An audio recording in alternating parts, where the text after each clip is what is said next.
Since the start of the pandemic last year, life has been like a frenetic roller coaster. One moment we're under lockdown, the next moment we're not. Going into the office, then not. Buying alcohol, then not.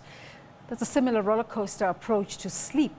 Late nights during the week with very little sleep, followed by catching up on the weekend. If you do this, your body and most importantly, your brain will not be happy with you. This is according to a behavioral strategist, Joni Peddie. Yesterday, the world celebrated World Sleep Day under the theme Regular Sleep, Healthy Future.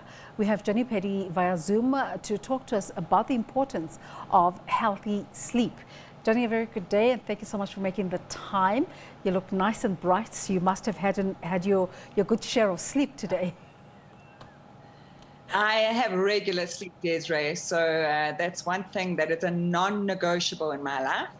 Many of us run busy lives, and we don't budget for enough sleep, and we should be. You know, we budget to buy a car, we budget to go on holiday, or we budget to buy clothes, but we don't budget for good, healthy sleep per night, and it's absolutely essential. It's a very important conversation, but also global, especially for people who are very busy. How important is sleep to one's health?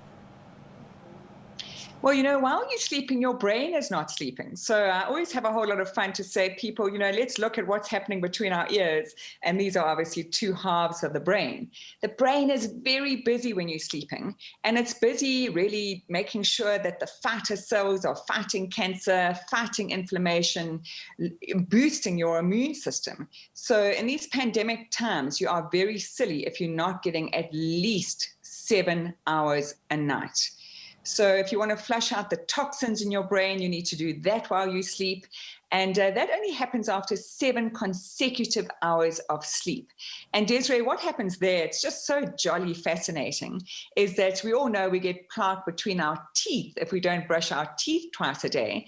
Well, just imagine in your brain, you've got these neurons, and we grow about 700 of them per day. You can get plaque between those neurons if you don't sleep 7 hours a night. So what does that mean to you and I? On a daily basis, if you're forgetting things or you can't remember what you should be doing, you walk into a room and you go, oh my goodness, what did I walk into this room for? It's because you've got plaque between your neurons. So you should be prioritizing your sleep. And as I say, minimum 7 hours, and on average about 8 hours a night. You raised an interesting point there, speaking about fighting inflammation. It's one of the biggest pandemics of the world at the moment, something that in recent research has come out as one of the biggest causes of illness. What is the role of sleep in fighting inflammation? You know, it's inextricably linked, Desiree. So your body is designed to flush out all sorts of toxins. And inflammation is just really the body not being in a good homeostasis. So sleep is designed to flush out toxins and keep that inflammation down. We know actually there's some research, we haven't done research putting COVID into people's noses, but we have done with the common cold. And if someone's sleeping 5.5 or 6 hours a night, and we put that virus in their nose versus people who are sleeping 7 hours a night, the people who are sleeping 5 or 6 hours a night will get that common cold. The people who are sleeping 7 hours a night won't necessarily get that common cold. So inflammation, and to your very good point, is, I mean, this is catastrophic times we're living in. If you want to have a healthy body, you have to have that good quality sleep. And quantity is one part of the story, Desiree, but quality is the other part of the story. So what does that really mean? And I really like everybody to take this into account. Our screen time, we know, has gone up by 60 to 70% because we're on Zoom calls and team calls, etc. So we have a lot of blue light going into our eyes that affects your pineal gland in your brain, and this produces melatonin. Melatonin gets you into that deep, slow wave sleep that helps with our immune system. So I'm saying vociferously to people that they need to wear blue light blockers. And I used to, Desiree, only wear these 60 minutes before I go to bed. But now that I'm facilitating meetings online all day, I start wearing these at about 2 o'clock in the afternoon. And that just ensures that all that blue light coming out of my computer is not affecting my brain. Many of my clients are saying, Joni, after a hard day's work, I sink into my couch and then I watch TV, and that's how I unwind. You should not be doing that for 60 minutes before you go to bed. So we really got to start to look at our sleep hygiene and what we do before we go to bed to get good quality sleep. And wearing blue blockers is one of the ways to ensure that you have enough melatonin in your system to give you that quality sleep. I don't know about you, Desiree, but in this pandemic, a lot of people are saying, hey, Joni, I'm so tired because of all the stress, financial stress, children's stress, parent stress. So I get to sleep really easily, but then I wake up at 2 a.m., 3 a.m., and I cannot get back to sleep. That's because your brain hasn't produced enough melatonin to keep you in that deep restorative sleep. You're correct. Count me all in there too, because I'm part of this society, right? But just so many things to speak about. But even, and I'll bring in a Christian context in here, where the Bible talks about sluggards and people who sleep too much. Yes. Especially for younger people who are ambitious and have places to go and things to achieve, and they're feeling like, you know what, no time for sleep, gotta do things. What do you say to them? I was one of those people, I'm going to be honest. I was one of those people that said, you know what, I'm going to buy these audio tapes. This was a good 18 years ago. And I'm going to try and sleep only 4 hours a day because I've got 20 hours then to do all the stuff I love to do.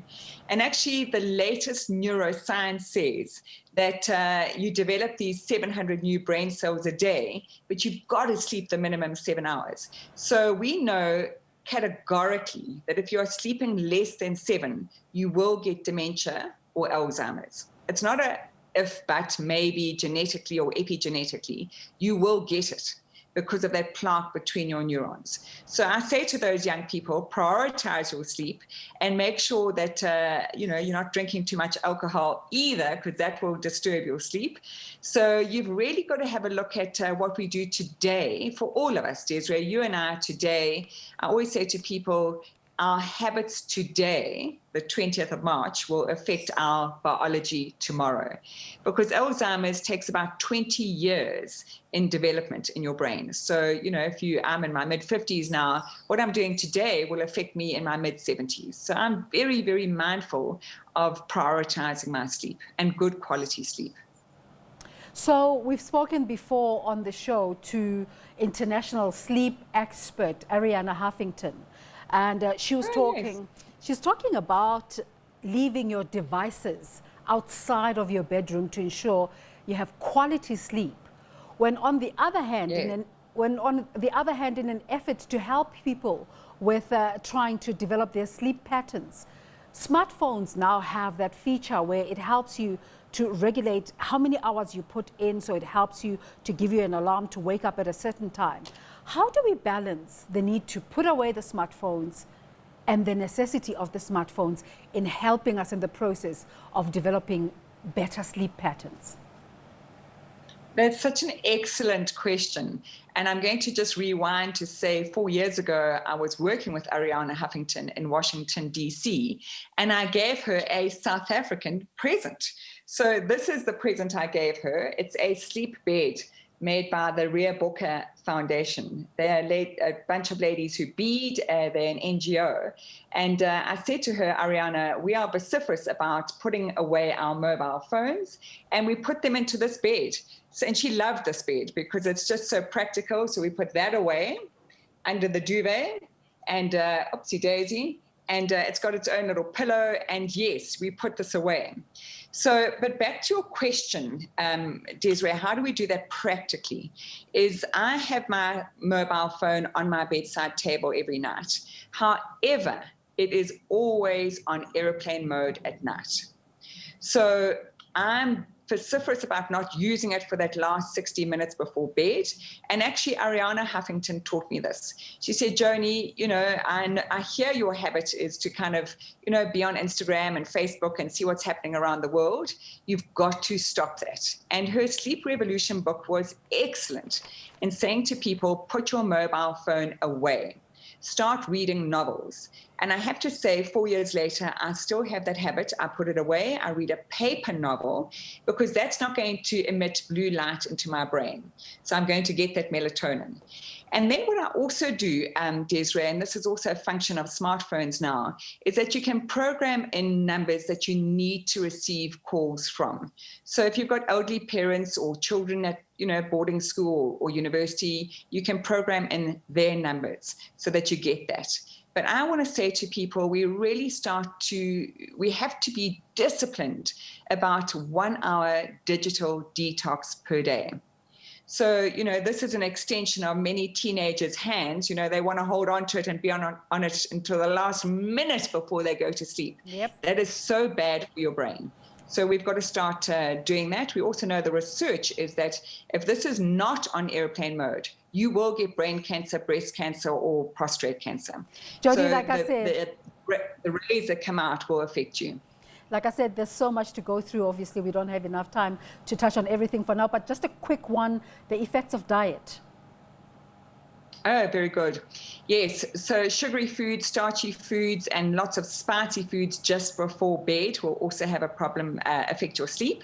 And Desiree, the other thing that we also got to take into account with diet is no caffeine after about 2 o'clock in the afternoon. That's tea, coffee, or green tea, or sodas.